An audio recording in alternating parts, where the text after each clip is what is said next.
Have you ever encountered a video where a public figure appears to say something outrageous or witnessed a historical documentary narrated entirely by realistic AI voices? These examples highlight how AI is blurring the lines between real and generated content. In response, YouTube has introduced new regulation for creators.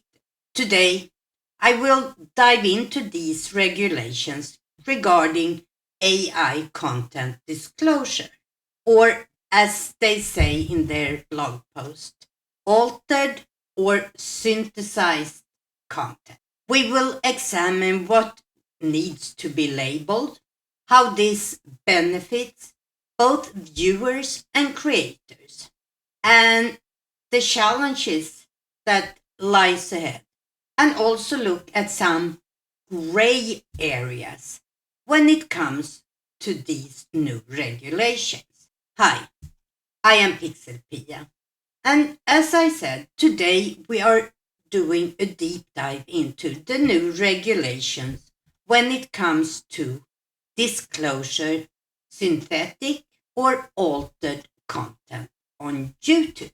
So let's dive right into the new rules. So first, let's talk about what is covered. YouTube's focus is on transparency regarding deepfakes, where you use manipulated faces or voices, AI-generated content designed to mimic reality, and edits that fundamentally alter a video's message.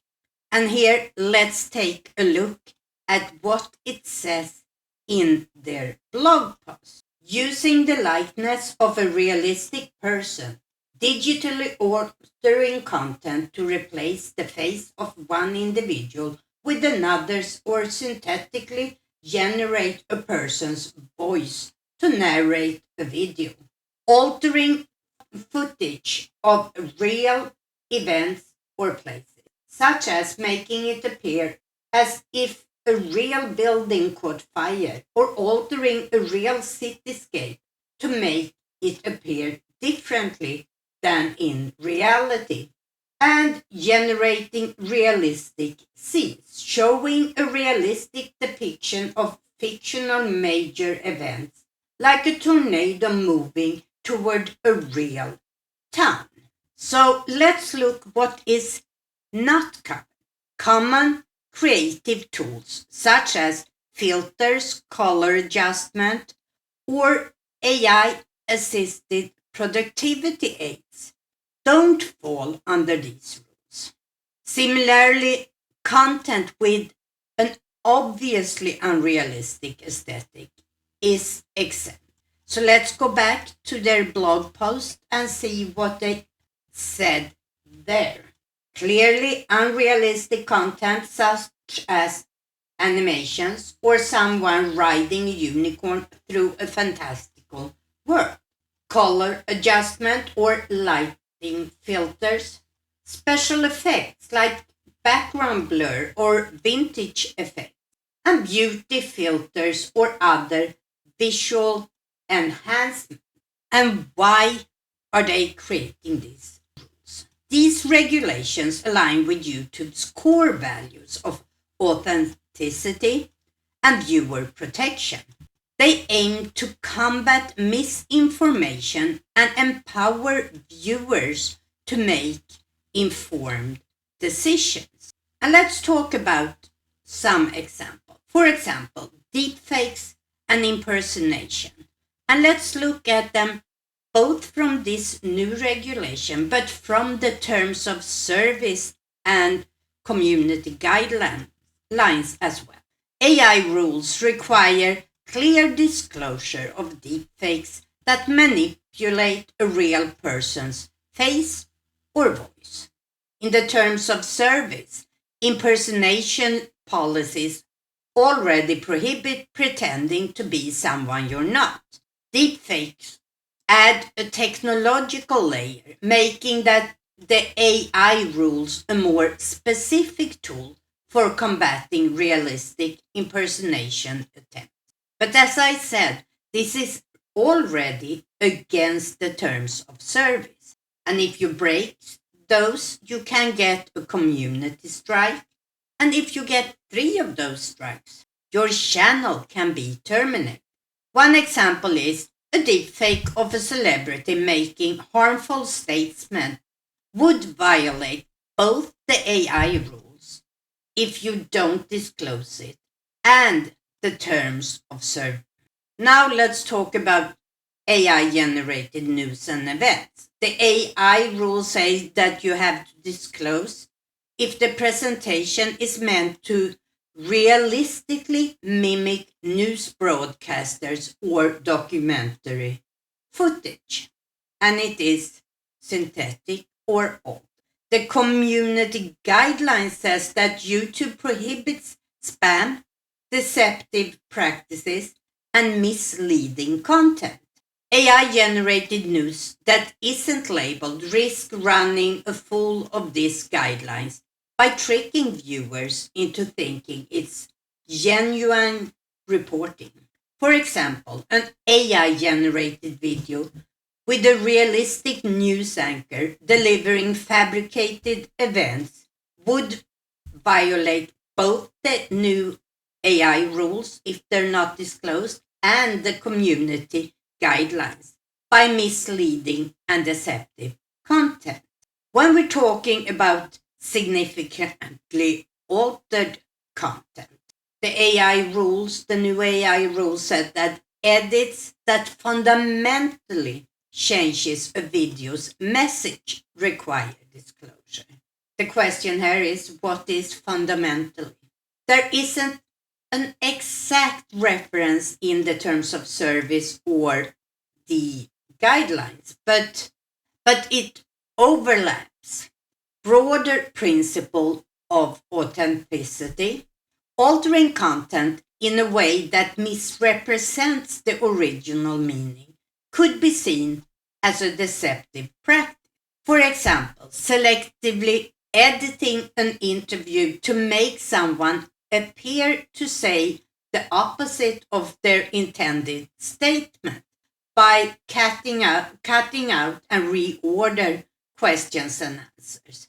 This likely violates both the AI rules if the edits were significant and the spirit of fair and honest content representation in the terms of service. This AI regulation or synthetic and altered content regulation give creators much clearer guidelines about a practical form of deceptive and misleading content. The terms of service and community guidelines are much broader in its scope. Both the AI rules and the existing guidelines emphasizes the importance of not setting out to deceive the audience, even if the methods might differ. So let's say that I have created a video and part of it is synthetic AI content. How will you as a user see this? Well, first of all, this is a new function. It started 2 weeks ago, and so far it can only be shown if you are watching a YouTube video on your mobile device. There are 2 ways it will be labeled if I have said, yes, it contains altered or synthetic material. One is in those cases where YouTube say it's more important. That could be deep fakes or things like that, or changing of events. Then the label will be seen right on top of your video player, like in this example. The second case is when it's not something that's really deceptive.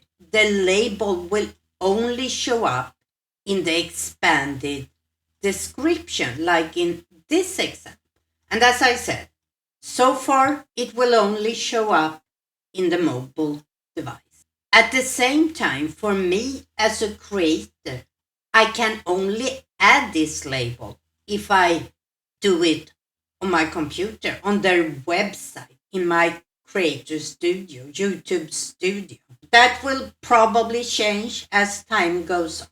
I personally have a couple of really difficult questions. I am all for disclosing when it is deceptive. But let me show you an example. This is a vertical video I did a little while ago, and let me show it to you. Today, we're diving into the evolution of AI consciousness from the realms of Star Trek to our current reality. In Star Trek, we met Data, an android bursting with curiosity and logic, but always exploring what it means to be human. Fast forward to today, where AI isn't just a dream, but a part of our daily lives. Yet we're still grappling with the big questions about consciousness and ethics. What you just saw was something that looked like me, but it wasn't actually me. I never filmed this video. What I did do was I recorded the audio and I uploaded that to HeyGen, where I used an avatar I have created on that platform that looks like me. So the person you saw was synthetic. The voice you heard was me. In this case, I would mark it as synthetic material. What will be the problem here is that my whole video, for example, this video that I will label contains synthetic material because I showed that vertical video. But the whole video will have the label that it contains altered or synthetic material. What I would love to be able to do was, when I marked the yes, it contains synthetic material, I would love to be able to add, first of all, a timestamp where the synthetic or altered material take place in the video, and maybe add one or two words. I could be able to say synthetic generated avatar, for example. I am sure this will change over time and maybe we will get those possibilities.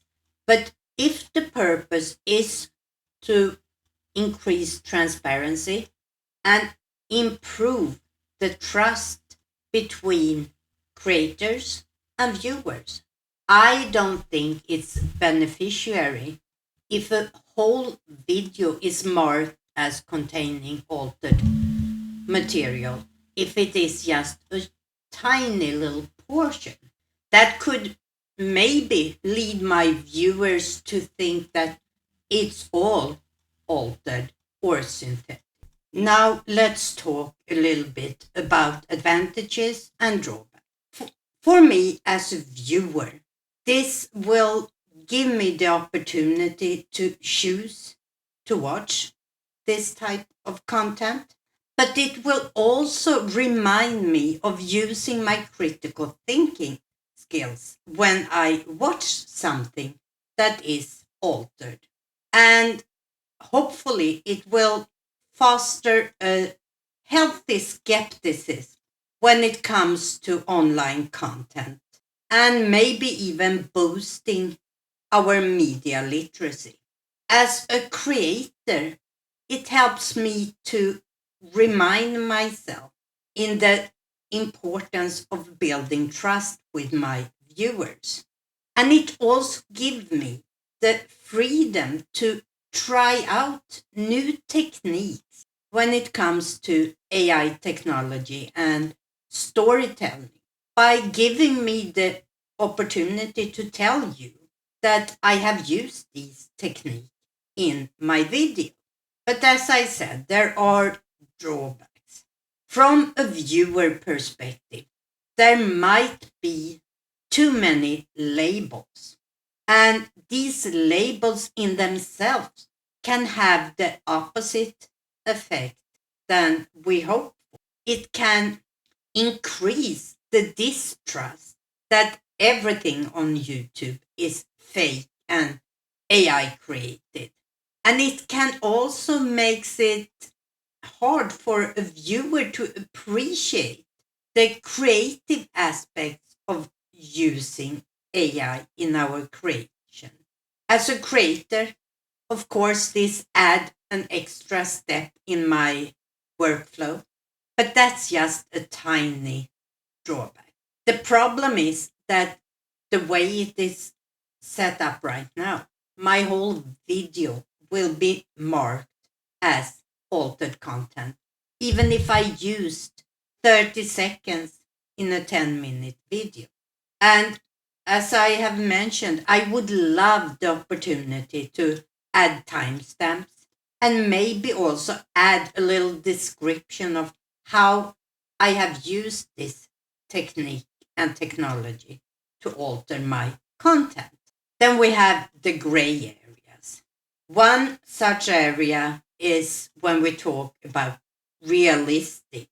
As I showed you in my little vertical video, it looks like me, even though it is artificial content. Where is the line? When should I mark it as artificial? These were words that I was saying, but the video itself was artificial creation. Another really difficult area is when we talk about humor and satire. Really good comedy and really good satire often is almost identical to reality. And this is an area where the line is harder to define. And I don't have a solution. I just believe that when it comes to humor and satire, we really need to have an open discussion on when and how we need to disclose these techniques. And then we have the question about intent versus perception. Me using these techniques might be very clear in my mind what the intention is. And as I see it, I am not in any way trying to mislead my audience. But the viewer could still feel misled by my use. And finding a balance here is really not easy, since it is a question about perception. So let's try and sum this up.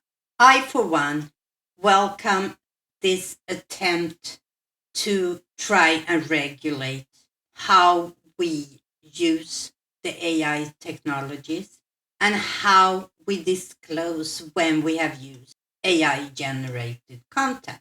I think it is important, both as a viewer and as a creator, that we find regulation that benefits us all.